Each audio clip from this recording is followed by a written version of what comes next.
Hi, Joe Muldowney here, and welcome to Running Shorts, the YouTube video channel where I try to help you become a better runner by giving you some tips and advice based on my many years of competing and many years of coaching. Today we're going to talk about something that really gets neglected. I'm going to say it's the neglected stepchild of running. So stay tuned and you're going to find out exactly what that is. Glad to have you back for another edition of Running Shorts. We hope you like this video channel series, and we're going to keep doing them. And one of the reasons why we can keep doing them is if you kind of show us your love. So hit that like button if you like this video. Share this video with others who might benefit from it. And subscribe to the YouTube channel. If you do, then you will get these videos on a regular basis, and hopefully it will build up your knowledge about running and help you to become a better runner. Now, we have seen endless reviews of running shoes. We've talked about running shoes for pronators, for supinators. We've talked about the new types of running shoes that have the carbon plates, and we just get kind of saturated with information about running shoes. But what about that neglected stepchild? What about the very article of clothing that can cause you great success or can literally destroy your workout or smash that race that you've been doing very well in, no matter what kind of shoes you're wearing? What is that, you ask? Well, let me tell you. It is that neglected stepchild, and it is the running sock. Extremely important. I have seen firsthand, fortunately it never happened to me, and it's never going to happen to you, because I'm going to give you, say that at the end of this video, we'll save this till the end, and I'm going to give you a little running tip that is going to be essential, particularly if you're running a marathon. So stay tuned for that. That's called the tease. Stay tuned for it. All right. Now, let's talk about running socks. Very important. A lot of times, a shoe might fit very well when we first try it on in the store, or even if we kind of make that mistake and order it online and we just don't get that real proper fit. So in that case, a sock can kind of make up for your errors. If your shoe's a little bit big, you might want to get yourself a thicker sock. If your shoe winds up being small and your toes bumping up against the front, you may want to get the thinnest sock that you can possibly get. But one thing that's universal for all runners, and that is with today's great fabrics, get yourself a sock that is going to be water resistant or a wicking type of sock. You want to have that sweat going out to the next layer, which would be your shoe. And if you step in a puddle or you're out there in the middle of a rainstorm, you don't want to have wet, soggy feet. And again, in this cold winter weather, you certainly don't want to have cold feet when you're out there. So wicking is very important. We're concerned about the weight of shoes. We'll be concerned about the weight of your sock as well. Go minimal. I mean, I've gone with, these socks that are just kind of sneaking up above the top of your shoe. But be very careful, because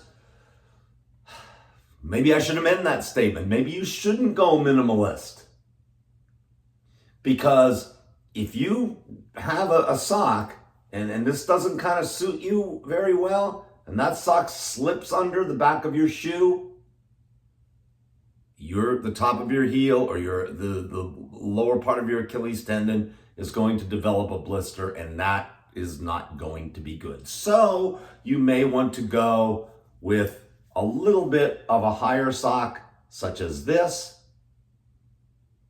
so that you won't have that problem. So again, personal preference, test it out. And again, just like with shoes, always test out socks on your training runs prior to racing. Do not, hey, I just got a new pair of socks, I'm gonna put them on race day. That could completely tank your race. So do not do that. Test out your socks. Honestly, wear a sock that you've been wearing in training. Don't think that you're going to be all, shiny and new out there on race day with a brand new pair of socks. Wear something that's tried and true, that has worked for you. So again, wicking, all kinds of, whatever dry fit or whatever the fabric may be, just make sure that's not going to be those heavy cotton socks that are going to weigh you down. And again, wintertime socks, okay, you may want to get something a little bit heavier in weight, something maybe with a wool blend or a polypro blend or something like that. But again, not too heavy on the socks, because the constant motion of your feet will keep your feet, I should say, warm when you run. Very different from cycling, where your feet are going to get real cold. Your feet are in such motion, you're not going to get cold when you're running. Now, another development over the years, the last few years, has been the development of a sock that I think is really good, sometimes for older runners as well. It's a compression sock. It kind of goes up, up high in your calf, or possibly up to your knee. But again, the compression, if you have something like a strained calf muscle, even kind of a little, Achilles tendon issues or something, a compression sock can be very good, and it can be very beneficial. So again, keep a pair in your arsenal just in case. You may be out running today, and then tomorrow or the next day, you're going to develop a little bit of a leg injury or a leg soreness perhaps. And again, a compression sock, perhaps after a long run or after a hard speed workout, when everything seems to be sore, compress that lower leg, and that can also be beneficial. All right, now I promised you the secret weapon, the secret tip that is extremely important in races, and the longer the race, the more important this becomes. I have seen friends of mine running excellent marathon times. They have trained properly, they have done everything right. And something the size of a dime, or the size of a nickel, or sometimes the size of $50, a blister on their feet. Destruction in your race. Pain, discomfort causes you to adjust your gait, which is never good. There is a way to stop it. There is a secret weapon. It can be bought for, this was bought for $1.29, and it's Vaseline, or it's petroleum jelly, or whatever you want to call it. And it ain't pretty, but it's effective.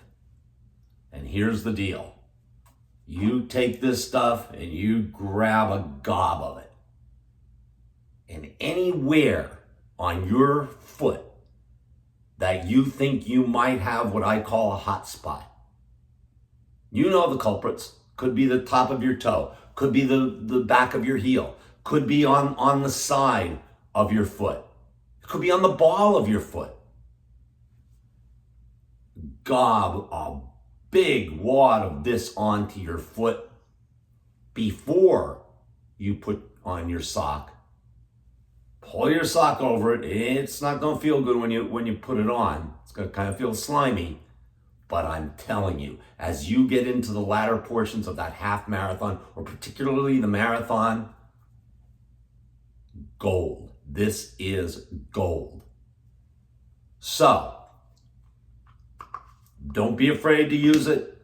As I said, put it on prior to putting on your sock. Pull your sock over it. Anywhere on your feet that you think may be a hot spot, use it. It will save you in a race.